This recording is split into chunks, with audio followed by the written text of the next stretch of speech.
Hello, my lovelies, and welcome to the Moving Toward Better podcast. I'm your host, Karen Bemis from movingtowardbetter.com, and I'm here to help you live your best life and let the rest go.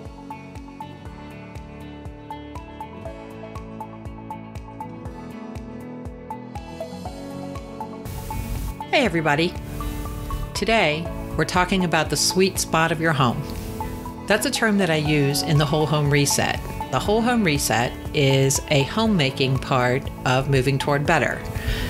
It's just a part of Moving Toward Better because, truthfully, I feel like once you get your home under control, then you can get on to the good stuff. So what is the sweet spot?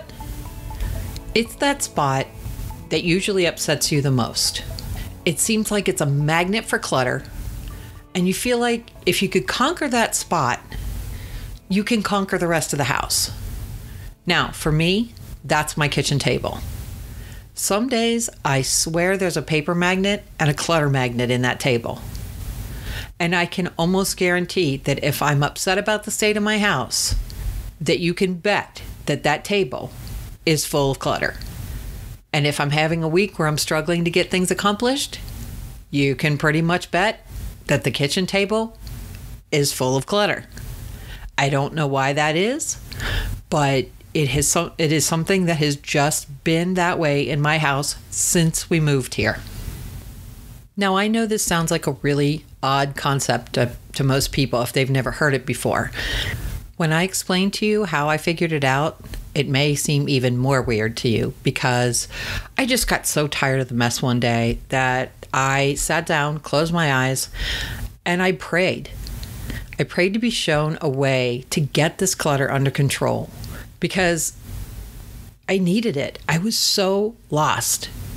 A few minutes later, I opened my eyes and I looked at that kitchen table and I saw all that clutter and I realized that all that clutter was a metaphor for all the procrastination in my life. In that mess on that table were bills that needed to be paid, calls that I needed to make, and so many things I needed to put away. Several of them needed homes, and that's why I didn't put them away because there was no place to put them. It truly was a revelation. So I got to work, and I wish I could tell you that once I got to work and got it all cleared up, that it only took a matter of minutes and everything's been hunky-dory ever since. But that is not the case. Honestly, the first time I did this, it took a couple of days. And it took several sessions of working around daily parenting and homemaking, running kids everywhere. And I hope that doesn't sound discouraging because it's not. I worked through that mess and I could feel myself getting happier and I felt more empowered as I conquered paper pile after paper pile. And after several years of dealing with my sweet spot now, I kind of look forward to clearing that space when I'm feeling agitated or upset or overwhelmed and seeing how much better I feel and how beautifully life flows when the table is attended to. It's like magic. I'm not kidding you. It is the most amazing feeling when you just feel yourself start to lighten up. Or when you think, wow, I really feel overwhelmed, and you look at your table and you just start to laugh. You know, you look at your sweet spot and you laugh. And I'm not saying everyone's sweet spot is their kitchen table, because I know people who have all different kinds of sweet spots in their home. Now, if you know your sweet spot, that's awesome. If you don't, that's perfectly okay too. I'm going to give you some suggestions of places that you can look until you figure it out. So let's start at the front door. I have a friend whose sweet spot is her entryway, okay? She has 4 kids and a no shoes in the house policy, which is great for keeping the house clean, but not so great when your kids come in through the front door and drop everything there. So she came up with a plan to have everyone leave their shoes in the entryway and take everything else to their rooms so it was out of sight. Worked really well for her. In my last house, when my children were younger, I had the same issue. The difference was that all 3 of my boys shared a room, and it had one of the smallest closets I have ever seen in my life.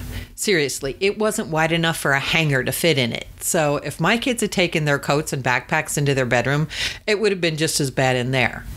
I tried hooks on the wall. I tried a child-size hall tree.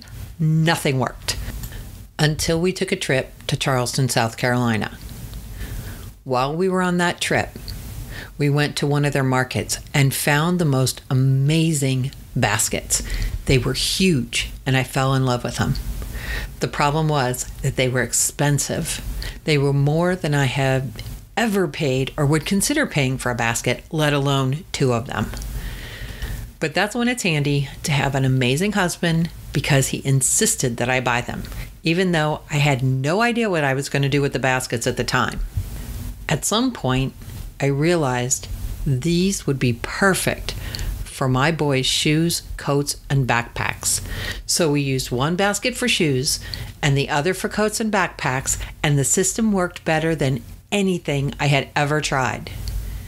I will tell you that investment paid off more than I could have ever hoped, because my entryway stayed clear for the first time since my kids were old enough to take off their own shoes and coats. And that, my friends, is a huge win, and that's what finding your sweet spot and the solution that works for you is all about. Now, I will tell you there's a whole lot of people who didn't like the way I did it. One person in particular would say, why can't they just hang up their coats? Why can't they just hang up their coats? I don't know. I don't know why they wouldn't hang up their coats. But they would put their shoes and their coats in those baskets. So sometimes we just have to think out of the box, you know? And I can hear you thinking now, oh, well, that's all well and good if you know where the sweet spot is, but what if you don't have a clue? You know, it feels like my entire house is a mess and nothing works and I've tried everything. So guess what? I understand that desperation, because I followed an organizational system once that focused on the kitchen sink. And while it was nice to have a clean kitchen sink every morning, it didn't help me make the kind of progress that I truly wanted to make. In fact, it almost became discouraging because I cleaned that freaking sink every night and nothing else was changing. And it felt like I was always focused on the wrong thing. And that's why I don't tell you to focus on any one specific area in your house. However, if you don't know where to start, let me suggest a few areas that might help. Start with a nightstand or dresser. Sometimes the most difficult part of finding your sweet spot is the fact that you don't have complete control over anything. And truthfully, every room does have a sweet spot. I don't say that to overwhelm you. I say that so you know that you will always have a starting point, no matter what room you're in. And by starting with a nightstand or a dresser, you're more likely to have success. If that isn't the area that works for you, what about your purse? What about your car? The point is to try something. But honestly, most people have at least some idea of their sweet spot, even if the idea of cleaning it up is overwhelming. And if that's the case, I have a plan for that in a future podcast. Look, I know people who have all kinds of sweet spots. Some people, like I said, it's their car. Once they get their car cleaned up, everything goes right. I have another friend who it was her island in her kitchen. And when she cleaned that island up, everything else seemed to fall into place. Now, I also understand if your whole house is a wreck, you think, so what if I can get one place under control? But if you get that one place under control and you start to see progress, you'll get exactly what I'm talking about. And yes, I know you work with other people. I know you sometimes live with other people.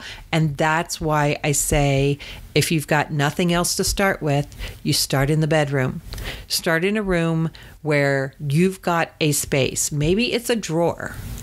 Maybe it's your nightstand. Like I said, a lot of times I actually tell people to start in the bedroom because it is the one place they often have a little more control over. Or maybe it's a bathroom. If you have your own bathroom that you share with just your husband, start in there. It doesn't matter where you start. It's just the matter that you do start. But like I said, I really think that most people have some idea of where their sweet spot really is, where they think, if I could just get that piece under control. And maybe it's not a cleaning spot. Maybe it's a doing thing, where it was like, if I could just lay the kids' clothes out every night, I would feel like my mornings would work better and then everything else would fall into place. That sweet spot doesn't necessarily have to be a physical place. It could be some kind of routine that you don't have in place. And, if you aren't sure where that is, keep listening because I'll help you find it. If you have figured out your sweet spot, what is it? Is it your kitchen sink? Table? Island? Is it your entryway? Or your mudroom? Maybe it's your nightstand, your dresser, your purse, or your car. Whatever your sweet spot is, when you get it handled, you are going to feel so good. And you may find that the rest of the house just starts to fall into place. It's really kind of like magic. Now, if you need help with it, you can sign up for the Whole Home Reset, which is where we help people get their homes in order using their personality strengths. It's probably not your mama's way of doing things, but if that's not working anyway, why not try something new, right? I want you to check out the link in the show notes so you can get started today. Here's the thing. I want you to find this. I want you to be able to do this. I want you to understand that the sweet spot it's a great starting place. Stick with us. You know you can do this. If you've been around long enough, I'll help you get there. And until next time, have a wonderful day.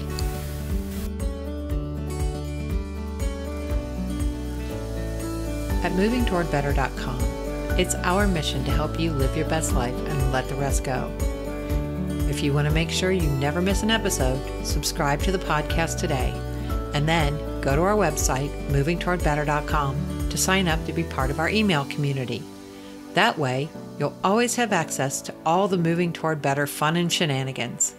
As always, thanks for listening, thanks for being you, and have a great day. Love you all.